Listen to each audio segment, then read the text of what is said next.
Chief minister मिलेगा पर state का दर्जा नहीं। आखिर ये कैसा गवर्नेंस मॉडल है लद्दाख के लिए, और ये काम कैसे करेगा? मेगा माइंड अकेडमी में आपका स्वागत है। जैसा कि हमने शुरू में ही पूछा, लद्दाख को चीफ मिनिस्टर तो मिल सकता है पर स्टेट का दर्जा नहीं। तो चलिए केंद्र सरकार के इस बिल्कुल अनोखे गवर्नेंस मॉडल को और इसके पीछे की पूरी कहानी को एकदम आसान भाषा में समझते हैं। इस पूरे मुद्दे को ना शुरू से लेकर आखिर तक समझने के लिए हम अपनी चर्चा को इन 6 हिस्सों में देखेंगे। हम केंद्र के नए फैसले से शुरू करेंगे, फिर 2019 से अब तक के सफर को जानेंगे और आखिर में ये भी समझेंगे कि भविष्य में लद्दाख का क्या हो सकता है। तो चलिए सबसे पहले बात करते हैं उस सबसे ताज़ा फैसले की जिसने इस पूरे विवाद को एक नया ही मोड़ दे दिया है।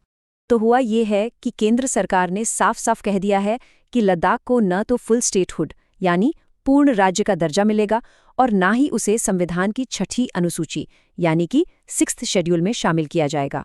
होम मिनिस्ट्री की जो हाई पावर्ड कमेटी है उसने इन दोनों बड़ी मांगों को खारिज कर दिया है, जिससे अब एक नई ही स्थिति पैदा हो गई है। अब सवाल ये है कि इस मोड़ तक हम पहुंचे कैसे। इसके लिए हमें थोड़ा सा पीछे चलना होगा, साल 2019 में। आपको याद होगा 2019 में जब J&K रीऑर्गेनाइजेशन एक्ट के तहत लद्दाख को एक अलग यूनियन टेरिटरी बनाया गया था, तो वहां पर जश्न का माहौल था।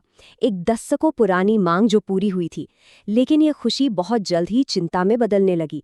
लोगों को एक डर सताने लगा कि बिना विधानसभा के उनकी जमीन, उनकी नौकरियां और उनका जो यूनिक कल्चर है वो बाहरी प्रभाव से कैसे बचेगा। और बस यहीं से पूर्ण राज्य के दर्जे और एक खास प्रोटेक्शन की मांग ने जोर पकड़ा, जो आज एक बहुत बड़े आंदोलन का रूप ले चुकी है।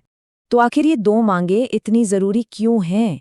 मतलब स्टेटहुड और 6th शेड्यूल में ऐसा क्या खास है जिसके लिए लद्दाख के लोग इतना संघर्ष कर रहे हैं? देखिए, संविधान की जो 6ठी अनुसूची है, जिसे 6th शेड्यूल कहते हैं, वो ट्राइबल एरियाज को बहुत ज्यादा ऑटोनॉमी यानी कि स्वायत्तता देती है। फिलहाल ये असम, मेघालय, त्रिपुरा और मिजोरम जैसे राज्यों में लागू है। इसका सीधा सा मकसद है कि वहाँ की आदिवासी आबादी की संस्कृति, उनकी जमीन और उनकी पहचान को बाहरी दखलंदाजी से बचाया जाए।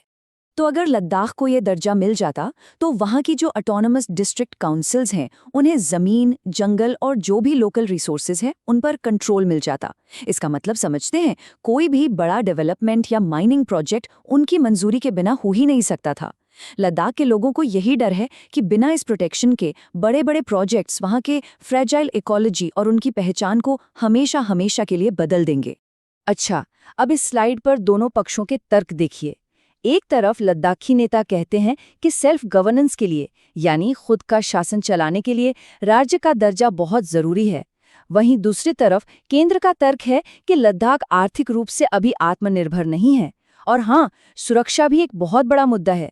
चीन और पाकिस्तान की सीमा पर होने की वजह से ये एक स्ट्रेटेजिकली सेंसिटिव जोन है, इसलिए केंद्र वहां पर अपना सीधा नियंत्रण रखना चाहता है। और हाँ, 6ठी अनुसूची पर भी केंद्र का ये कहना है कि अब उसमें पहले जैसी शक्तियां नहीं रही हैं। अगर आपको पॉलिटी और करंट अफेयर्स का ये पूरा विश्लेषण उपयोगी लग रहा है तो इस कोशिश को एक लाइक देकर हमारा उत्साह जरूर बढ़ाएं। तो जब केंद्र ने दोनों बड़ी मांगे ठुकरा दी तो एक समाधान के तौर पर एक बिल्कुल नया और कह सकते हैं अनोखा मॉडल पेश किया। चलिए अब इसको समझते हैं। तो ये प्रस्ताव है क्या? देखिए, ये कोई नई बॉडी बनाने का प्रस्ताव नहीं है, बल्कि जो पहले से ही मौजूद है, लद्दाख ऑटोनमस हिल डेवलपमेंट काउंसिल यानी LAHDC, उसी को और मजबूत करने का है।